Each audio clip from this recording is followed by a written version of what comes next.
Hello everyone, this is Darko 2012 from Global Government News, and I'm covering an article titled "Despite Prevention Efforts, U.S. Military Suicides Rise."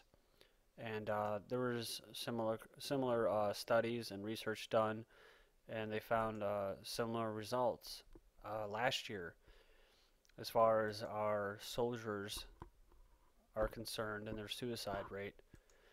This was done by obviously McClatchy, and it was published on January 15th, 2010. It's not really something that is, you see on YouTube and you're like, oh yeah, I want to go see this, and it's not a subject that I really enjoy covering. Um, but the only reason I feel it's important to cover this is because this is the ultimate, cost of fighting a war.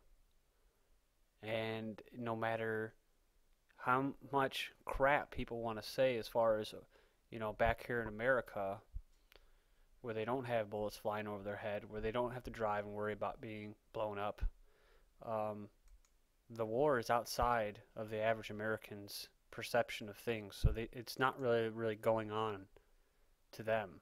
And that I think that there's a lot of points that I'm going to try to make in this 10 minutes, which is going to be very hard to do. And this is the ultimate, price. And it's not the ultimate price for freedom. It's the ultimate price of going to war to, for the most part, you're trying to keep your freedom. Or you try to keep your liberties. Try to, if you're being attacked, to defend yourself. And, so supporting the troops, you can support the troops in many ways, but the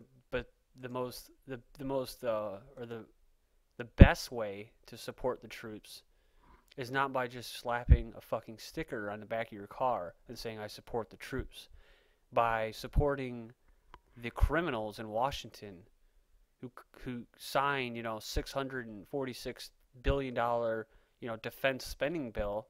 By not objecting to that isn't supporting the troops, because a lot of that money isn't going to go towards the returning veterans and all the mental care that they're going to need, all of the real attention that they need when they come back. It's not going to be there. That money's not going to go towards that. So when you want to support the troops, you can support them by ensuring that they're not fighting, wars that are being fought on false pretenses. And it's the hardest subject to cover because as a former Marine, you're over there. Those guys and those women, those men and women that are over there, they're doing it for each other. They're not doing it for you. Once they're over there, it has nothing to do with you. So I just wanted to put that out there. That has nothing to do with all the crap that all these people are protesting and, for the war, support the troops, whatever.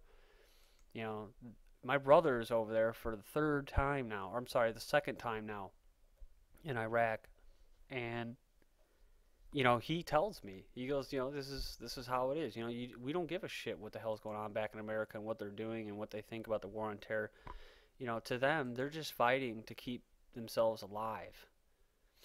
And they're fighting for each other, and it is up to you, the American people, to ensure that they don't go in harm's way for no reason.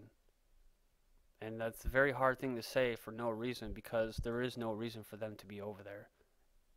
And if there was a reason for them to be over there, there's not a reason for them to be there anymore. So if you really want to support these brave men and women, you can do it by opening your eyes to the truth and seeing what is really going on, and see what the military-industrial complex really is. Because, when you see the bumper sticker, "Freedom isn't free," that's a neo-fascist, neo-conservative view on why we go to war. We don't go to war and kill people and kill and bomb women and children with drone aircraft. We don't do all that so that we can be free.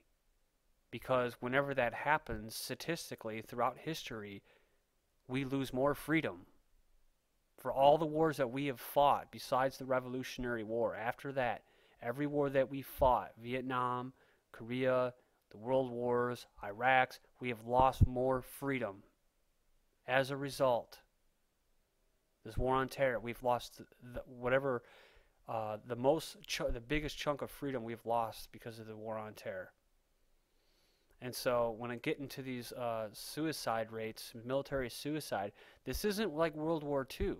And I'm going back to this point that I made earlier. This isn't World War II. This isn't, we're not back here at the homeland rationing food, you know, and when the troops come home, they see everybody just all kind of united, and we got to fight this enemy, And yeah, I know about the rise of the Third Reich that was written by Jim Mars. But I know that World War II, that all the sides were funded by the same side.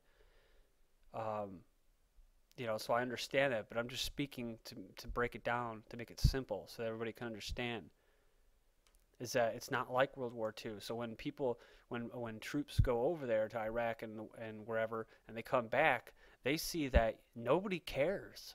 It's as if the war is not even going on. And a lot of these troops are reservists, including my brother. So when they're coming back and there's no jobs.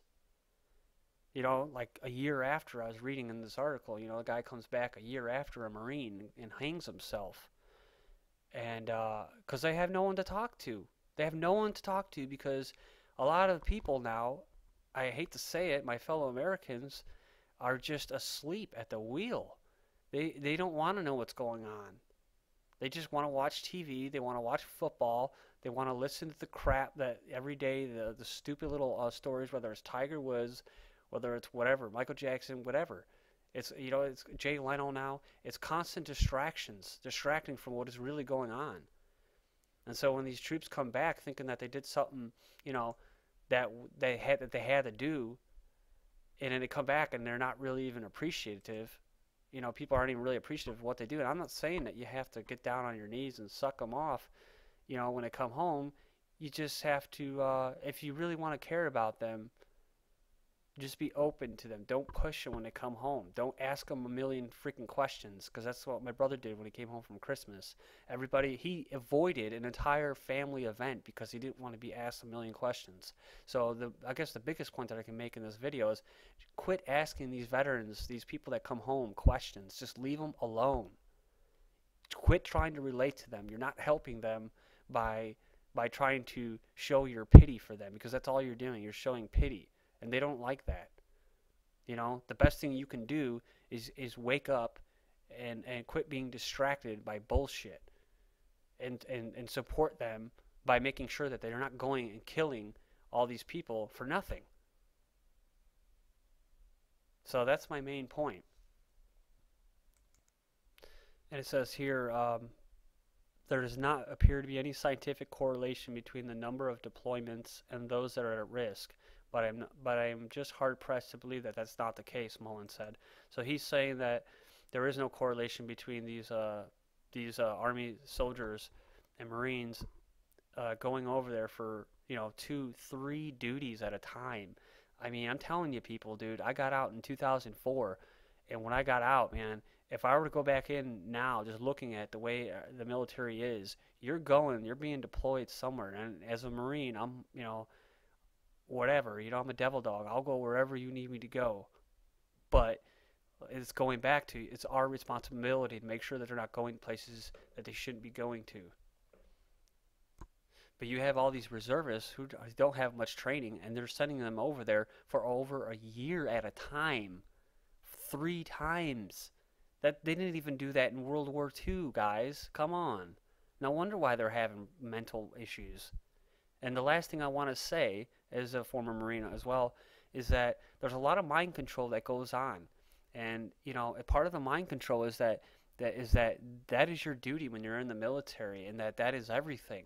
So when you leave that environment, it can be kind of stressful, because you almost feel like you're useless, like you're no longer valuable anymore. And so this is what the suicide thing comes in, because when you can't get a job, you can't maintain relationships, you don't, At all that, you feel useless, and this is what happens.